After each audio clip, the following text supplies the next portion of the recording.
Hello guys, October 4th has began and here we are with our fourth film that we're going to do a review on.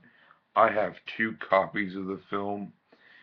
Um, I did not view the film via this copy, which contains all five prophecy films. I love all five prophecy films,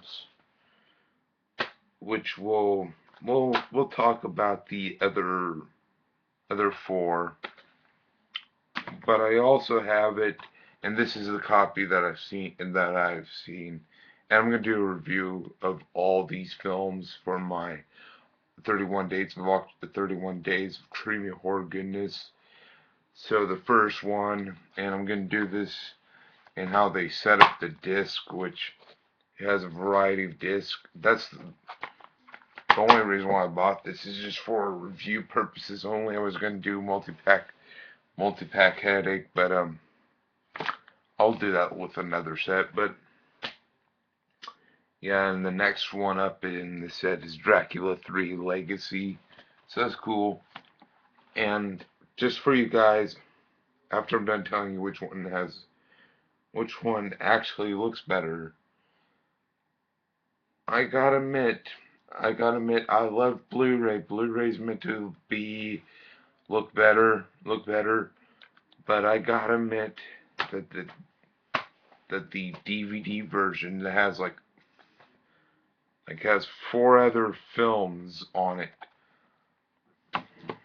looks better than the Blu-ray. That's pretty shitty.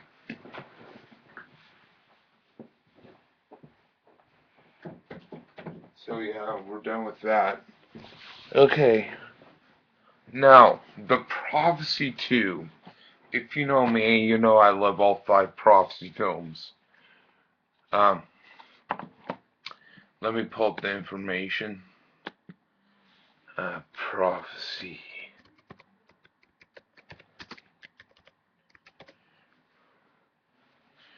Yeah, the first Prophecy came out the year I was born, which was 1995.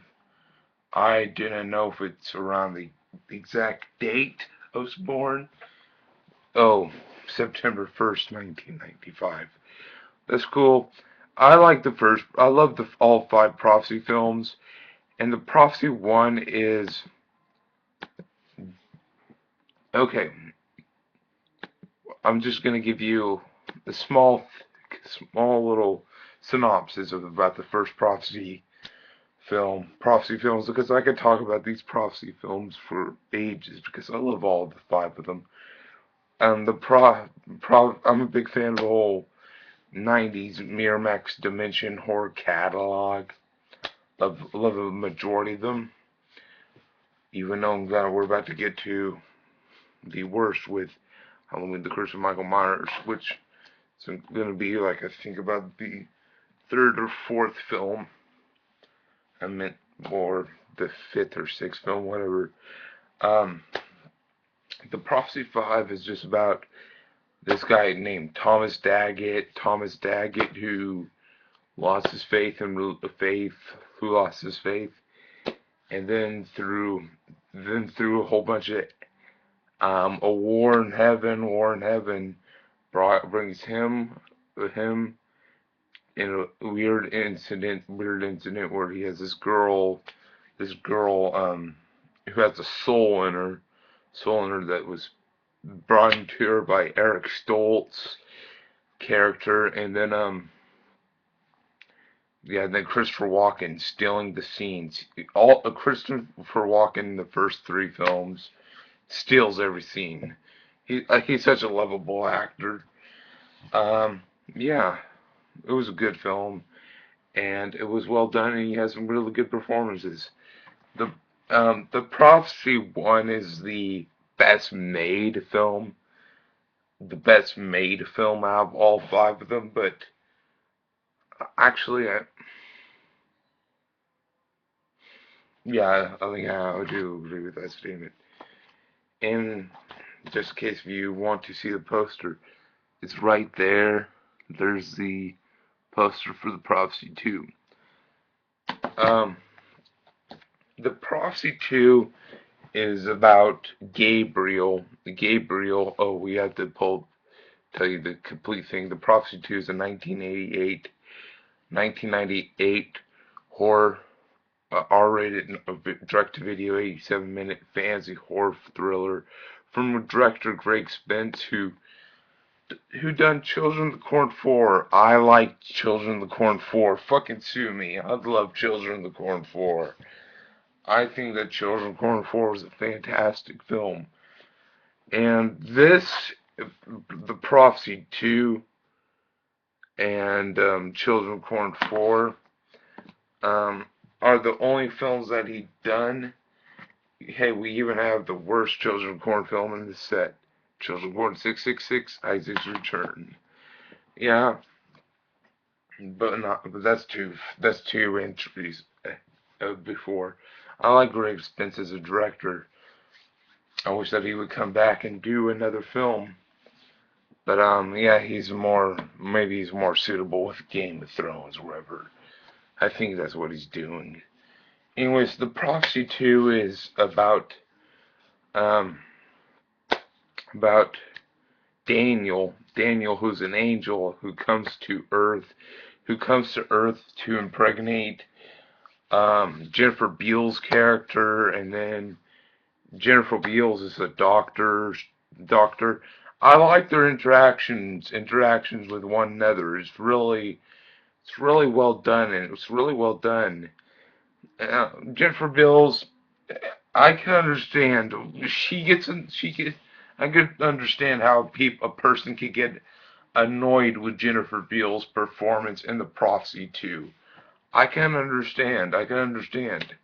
But to me, I didn't really have a problem with it. I didn't really have a problem with it because I'm easygoing. I'm an easygoing, laid back guy. And I didn't really have a problem with her performance. I thought that was I could see why somebody would get annoyed with Jennifer Beals' performance in this film. But I liked it. I liked it a lot. We got I forgot the actor's name.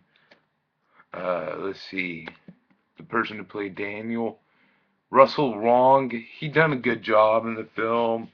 You got the mortician, Steve Hyder is the name. I believe that he's a comedian, and he does a real good job. He's in the first three Prophecy films alongside Christopher Walken and him are the only two guys who re- return in all three films. And yes, even Steve Hyder's character Joseph is in the fourth Prophecy film a little bit. A little bit. He's typing some information about the angels. I seriously wouldn't know about that. I wouldn't know about that. I thought it was just a simple nod, but some guy, I think it was Crazy Weasel, done his little Prophecy Angels and Monkeys, where he done his retrospective. I don't really want to give shout outs to people that I don't really know well, but I like the guy. I like the guy's videos, and he done a little retrospective, and he found a few gripes with the first four Prophecy films, but he liked them. I don't really think that he liked the fifth one much, which is fine. Which is fine. But The Prophecy 2, you have Christopher Walken stealing every scene that he's in. He had so much. See, Christopher Walken, he steals the scenes because he has so much energy, and so much of a passion for whatever he's in, and you gotta respect that. You gotta admire that about the guy. About the guy. I liked his performance. It was really good. And then you get a few like when they're in the area where they're in this little, like, it looks like it would be in a set of a Freddy Krueger Nightmare on Elm Street film, where they are in this little labyrinth of like little area construction site. We're just gonna zoom it up as a country site. That's a pretty cool setting. Pretty cool setting. They refer to it as the Garden of Eden, as man made it. That's pretty cool. That's pretty badass. Um, yeah, I like the film. I like the film.